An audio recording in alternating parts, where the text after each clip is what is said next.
राधे राधे दोस्तों, आज की कहानी में आपका स्वागत है। बहुत समय पहले की बात है। एक राज्य में एक राजा रहता था। उसके दो बेटे थे। वह अपने परिवार में बड़ा खुश था। वह अपनी रानी से बेइंतहा मोहब्बत करता था और रानी भी अपने राजा के बिना एक पल ना रह पाती थी। राजा के महल के आगे एक छोटा सा बगीचा बना हुआ था। उसमें एक पेड़ था। उस पेड़ पर एक चिड़ा और एक चिड़िया रहते थे। उनके दो छोटे छोटे से बच्चे थे। राजा रानी रोज शाम के समय अपने महल से बाहर निकलते और बगीचे में टहला करते थे। वो उन चिड़ा चिड़ी को रोज देखा करते। उन्हें देखकर उन्हें बड़ी खुशी होती थी, क्योंकि जैसे राजा रानी का परिवार था वैसे ही उन चिड़ियों का परिवार था। उनके भी दो बच्चे थे। ऐसे ही समय बीतता जा रहा था। एक दिन की बात है। राजा रानी रोज की तरह बगीचे में टहल रहे थे। तभी राजा ने देखा कि एक अनजान चिड़िया कुछ कांटे मुंह में दबाए उसी पेड़ पर घोंसले की तरफ जा रही थी। राजा रानी यह सब देखकर बड़े हैरान हुए कि यह अनजान चिड़िया उन चिड़ा चिड़ी के घोंसले में क्या करने जा रही है। राजा को इस बात का पता लगाने की इच्छा हुई, तो उन्होंने एक सैनिक को उस पेड़ के पास भेज दिया। सैनिक ने जब देखा और वहां का सारा हाल उसने राजा को आकर सुनाया कि राजा साहेब, उस चिड़े की चिड़िया मर चुकी है। उसने अब दूसरा विवाह कर लिया है, इसीलिए वह अनजान चिड़िया और कोई नहीं, उस चिड़े की दूसरी पत्नी है और वह अपने मुंह में कांटे इसलिए ले जा रही थी क्योंकि वह उस चिड़िया के बच्चों से बड़ी तंग आ चुकी थी। उनके लिए भोजन ना लाना पड़े, इसीलिए वह नई चिड़िया उनके लिए कांटे लेकर गई है। ऐसे ही वो बच्चे उन कांटों को खाएंगे और तड़प तड़प कर मर जाएंगे। आखिरकार वही हुआ। उन बच्चों ने वह कांटे खा लिए और वह मर गए। अब तो वह चिड़िया बड़ी खुश थी। यह सब जानकर राजा बड़ा दुखी हो गया। रानी बोली, ये चिड़िया कितनी दुष्ट है, ने उन मासूम बच्चों को मार डाला। इसीलिए तो कभी भी दूसरा विवाह नहीं करना चाहिए। राजा ने कहा, ये प्रिय, मैं तुमसे इतना प्रेम करता हूँ कि अगर कभी भविष्य में ऐसी नौबत भी आ गई तो मैं कभी भी दूसरा विवाह नहीं करूँगा। रानी ने अपना हाथ आगे बढ़ाया और राजा से यह वचन ले लिया कि तुम कभी भी दूसरा विवाह नहीं करोगे। राजा रानी दोनों ने कसम खा ली थी। अब तो राजा रानी एक दूसरे से और भी अधिक प्रेम करने लगे थे, लेकिन विधि का विधान कहाँ बदला जा सकता है। एक दिन अचानक रानी की तबीयत बहुत ज्यादा खराब हो गई, जिसके कारण रानी की मृत्यु हो जाती है। राजा यह वियोग सहन ना कर पाया और वह हमेशा दुखी रहने लगा। राजा की प्रजा यह सोचने लगी कि कहीं रानी के वियोग में राजा मर न जाए, क्योंकि राजा ने खाना पीना सब कुछ त्याग दिया था।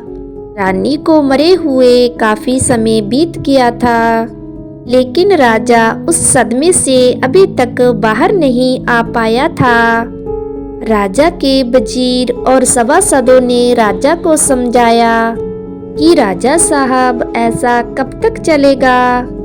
अगर आप भी ऐसे ही दुख में डूब जाओगे तो सारा राजपाट अस्त व्यस्त हो जाएगा। राजा साहब, आपको धैर्य रखना पड़ेगा, अपने आप को संभालना पड़ेगा। तभी तो आप जो है राजपाट संभाल पाओगे। राजा के सामने जब सब लोग इस तरीके की बातें करते तो राजा को अब संभलना पड़ा। उसने फिर से अपने राजपाट की डोर अपने हाथ में थाम ली थी। राजपाट संभालते संभालते राजा को काफी समय बीत गया। तब एक दिन वजीर ने कहा कि राजा साहब, अभी आपको दूसरा विवाह कर लेना चाहिए। अभी आपकी उम्र ही क्या है। राजा ने अपनी रानी को दिया हुआ वचन नहीं तोड़ा था, लेकिन जब लोगों ने उन पर दबाव बनाया तो ना चाहते हुए भी राजा को विवाह के लिए हामी भरनी पड़ी। तो राजा का विवाह वजीर की ही बेटी के साथ करवा दिया गया। जिस बात का डर था शादी के बाद वही हुआ। वह वजीर की बेटी उन दोनों बच्चों से बहुत ही घृणा करती थी। वह उन्हें एक दुश्मन की तरह देखती थी। बस वह यह चाहती थी कि किसी तरह यह दोनों बच्चे इस राज्य से कहीं दूर चले जाएं और वह अच्छे तरीके से अपना जीवन व्यतीत कर पाए। उस रानी ने पहले थोड़े दिन का इंतजार किया और राजा पर अपना खूब विश्वास जमा लिया। तब तक उसने कोई कदम ना उठाया जब तक राजा उसके पूरे प्रेम में ना पड़ गया। एक दिन रानी ने राजा से उन बच्चों की शिकायत लगाना शुरू कर दिया। वह बोली, राजा साहब, आपके दोनों बच्चे मेरा कहना नहीं मानते हैं और मुझे बहुत ज्यादा गाली गलौज करते हैं। मैं ऐसे बच्चों को सिर्फ आपके प्यार के लिए झेल रही हूँ, नहीं तो यह महल छोड़कर ना जाने मैं कब के चली जाती। वह दोनों बच्चे मुझे चैन से नहीं जीने देते। राजा को इस बात पर बड़ा क्रोध आ गया। उसने अपने सेनापति को बुलाया और कहा, इन दोनों बच्चों को कहीं जंगल में ले जाकर छोड़ दो। सेनापति ने राजा का हुक्म सुनते ही उन दोनों बच्चों को कहा कि चलो जंगल में चलते हैं। दोनों बच्चे इस बात से बिल्कुल अनजान थे कि उनके पिता ने उनको जंगल में छोड़ देने का हुक्म दिया था, लेकिन उस रानी ने कुछ सैनिकों को चुपके से धन का लालच दे दिया। कहा, इन दोनों बच्चों को जंगल में ले जाकर मार डालो। सैनिक भी पैसों के लालच में आ गए। अब बच्चे सेनापति और उन सैनिकों के साथ जंगल में चले गए। बच्चे अनजान बेखबर खुशी खुशी जंगल में घूमने लगे। लेकिन जब उन सैनिकों ने अपनी नंगी तलवारें उन बच्चों को मारने के लिए उठाई, तब दोनों बच्चे यह देखकर चौंक गए कि यह क्या हो रहा है कि हमारे पिता ने हमें मारने के लिए जंगल में भेजा है। उनके पास बचने का कोई रास्ता नहीं था, इसीलिए दोनों ने आंखें बंद की और भगवान से बोले, हे प्रभु, हमें इस वक्त सिर्फ तुम ही बचा सकते हो।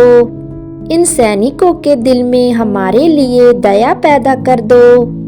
भगवान ने भी न जाने उनकी एकदम ही सुन ली थी। उन सैनिकों के मन में बच्चों को देखकर अचानक उनके मन में बच्चों के लिए मोह पैदा हो गया। उन्होंने वह तलवारें उन बच्चों पर नहीं चलाई। सेनापति ने कहा, बच्चों, इन घोड़ों को लो और जहाँ से कहीं दूर भाग जाओ, नहीं तो तुम्हारी रानी माँ तुम्हें मरवा देगी। दोनों बच्चे अब घोड़े पर सवार होकर वहाँ से जल्दी से दौड़ पड़े। दौड़ते दौड़ते वह एक नदी के किनारे पहुँच गए। उस नदी के पास एक बूढ़ी अम्मा की झोपड़ी थी। दोनों बच्चे वहीं पर चले गए। उस बूढ़ी अम्मा ने जब उन दोनों छोटे छोटे बच्चों को देखा तो वह ममता से भर गई। अब तो कुछ सालों तक उस बूढ़ी अम्मा ने उस दोनों बच्चों की देखभाल की। ऐसे ही समय बीतता चला गया और दोनों बड़े हो गए। बूढ़ी अम्मा की अब मृत्यु हो चुकी थी, तो दोनों राजकुमार अब वहां से चलने लगे। और चलते चलते एक बहुत बड़ी नदी के पास पहुंच गए। पहले तो दोनों भाइयों ने थोड़ा पानी पिया।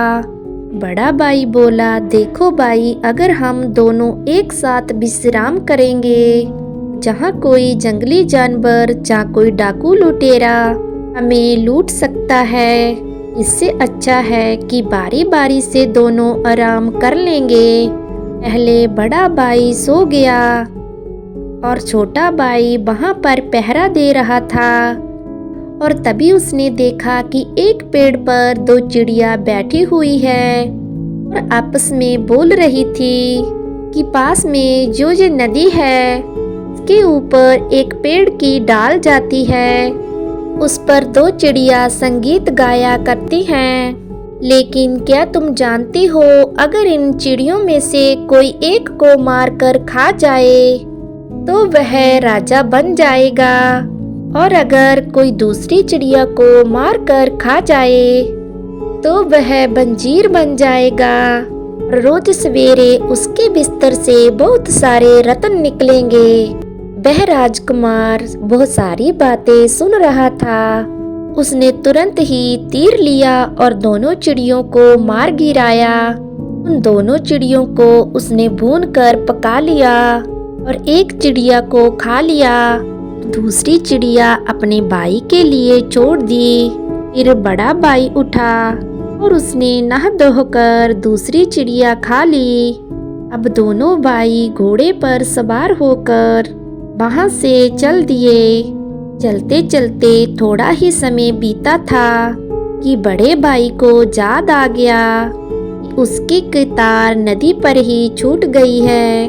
बड़े भाई को वह अपनी कटार जान से भी प्यारी थी, इसीलिए वह छोटे भाई से बोला, भाई तुम आगे चलो, मैं अपनी कटार लेकर आता हूँ। छोटा भाई अब आगे बढ़ चला और बड़ा भाई वापस नदी के किनारे आ गया। जैसे ही वह अपनी गिटार को उठाने वाला था, उस नदी में से एक बहुत बड़ा विषैला सर्प निकला और उसने उसे डस लिया। डसते ही वह बेहोश होकर जमीन पर गिर गया। उसी समय वहां पर एक बहुत ही ज्ञानी ब्राह्मण जल लेने आए हुए थे। उन्होंने जब उस राजकुमार को ऐसे बेहोश देखा तो वो जान गए कि जरूर ही इसे किसी सर्प ने डसा है, जिससे इसकी मृत्यु निश्चित है। वह बहुत ज्ञानी ब्राह्मण थे, इसीलिए उन्होंने अपने मंत्रों से उस नदी को सुखा दिया, जिससे वह विषैला सर्प बाहर आया और बोला, हे ब्राह्मण, तुमने इस नदी का पानी क्यों सुखा दिया? ब्राह्मण ने कहा, जो तुमने किया वो ठीक नहीं किया। या तो इस राजकुमार के विष को फिर से चूस लो। सांप ने उस महात्मा को बिल्कुल मना कर दिया, मैं इसका जहर बिल्कुल नहीं निकालूंगा। और महात्मा ने उसे कहा कि अगर तुम इस राजकुमार का जहर नहीं निकालोगे तो बेमौत मारे जाओगे, मैं तुम्हें अभी भस्म कर दूंगा। यह सुनकर वह सर्प डर गया और उसने चुपचाप राजकुमार का सारा जहर चूस लिया, फिर से अपने बिल में चला गया। राजकुमार थोड़ी देर बाद ही ठीक हो गया और उस महात्मा को प्रणाम करने के बाद वह अपने भाई को खोजने के लिए घोड़े पर सवार होकर चल पड़ा।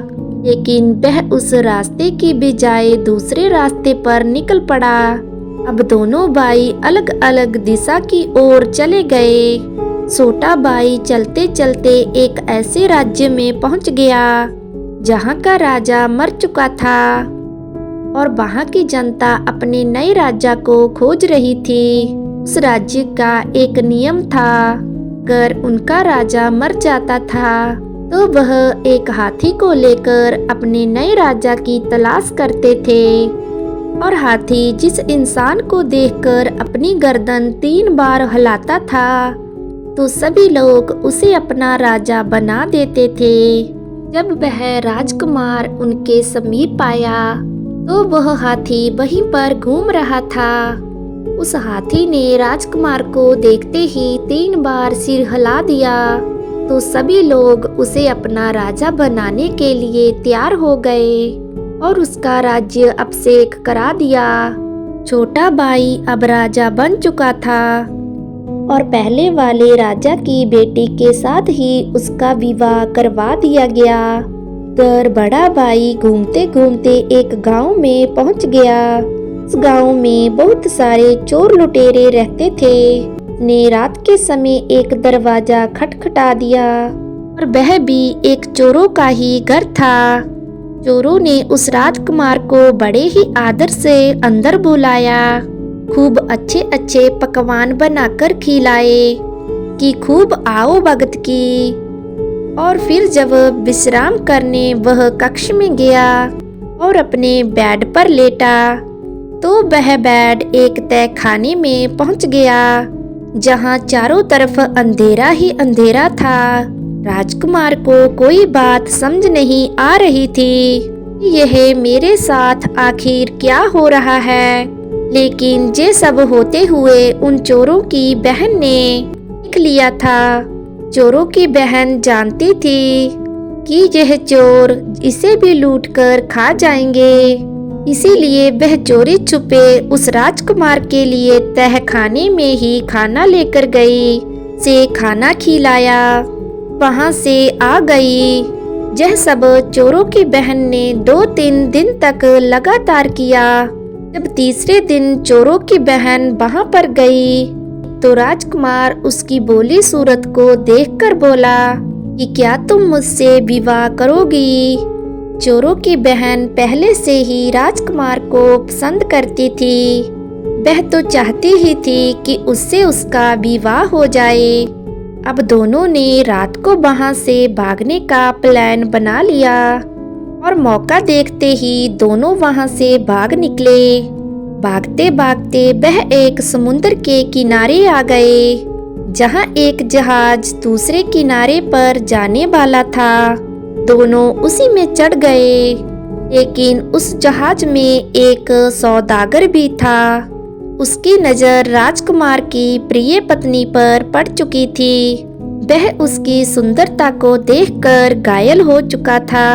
वह मन ही मन सोच बैठा था कि यह तो मेरी ही पत्नी बननी चाहिए। उसने रात को ही अपने इस षड्यंत्र को अंजाम देने की कोशिश की और जब राजकुमार जहाज के किनारे खड़ा हुआ था तो उसने उसे धक्का दे दिया। लेकिन राजकुमार की पत्नी ने यह सब देख लिया था तो उसने अपने पति को तुरंत ही बचा लिया। राजकुमार को यह तो पता चल ही गया था कि यह सौदागर हमारे लिए इस जहाज में ठीक नहीं है। यह हमें जहां पर सही सलामत नहीं रहने देगा। तो राजकुमार उससे छुपा रहा जब तक वह जहाज दूसरे किनारे पर ना पहुंच गया। किनारे पर पहुंचते ही सौदागर का पर्दा फाश कर दिया गया और लोगों ने उसे पकड़ लिया कि यही था जिसने राजकुमार को जहाज से नीचे फेंकने की कोशिश की थी। लेकिन राजकुमार खुशकिस्मती से बच गया। वह जहाज जिस राज्य में आया था वह वही राज्य था जहां उसका छोटा भाई राज्य करता था। छोटा भाई अपने बड़े भाई से बिछड़ने के गम से बड़ा दुखी रहता था। इसीलिए वह रोज अपना मन बहलाने के लिए वजीर से कहानियां सुना करता था। वजीर भी इधर उधर की जो नई नई बातें सुनता वही राजा को सुना दिया करता था। उसी दिन वजीर की बेटी ने वजीर को यह घटना भी सुना दी कि एक सौदागर ने राजकुमार को मारने की कोशिश की। तो वजीर ने वही सारी वारदात राजा को सुना दी। राजा राजकुमार का नाम सुनते ही चौंक गया और जल्दी से बोला, उन दोनों पति पत्नी को मेरे सामने प्रस्तुत किया जाए। अब जब बड़े राजकुमार को छोटे राजकुमार के सामने पेश किया गया तो दोनों एक दूसरे के गले लगकर बहुत रोने लगे, जैसे ना जाने कब के बिछड़े हुए हों। दोनों भाइयों में बहुत ज्यादा प्रेम था। उन्होंने उस सौदागर को फांसी पर चढ़ा दिया और उस लड़की से अपने भाई का विवाह बड़ी ही शानो शौकत से फिर से रस्मों रिवाजों के साथ करवा दिया। दोनों भाई अब बड़े खुश थे। एक दिन उसके पिता के राज्य से कुछ सैनिक उसके राज्य में आए और उन्हें बोले कि आपके पिता बहुत शर्मिंदा हैं। वह आप दोनों से मिलना चाहते हैं। उन्हें जब आपकी सौतेली माता की करतूत पता चली तो उन्होंने उसे जिंदा गड़वा दिया और वो अब आपसे मिलना चाहते हैं।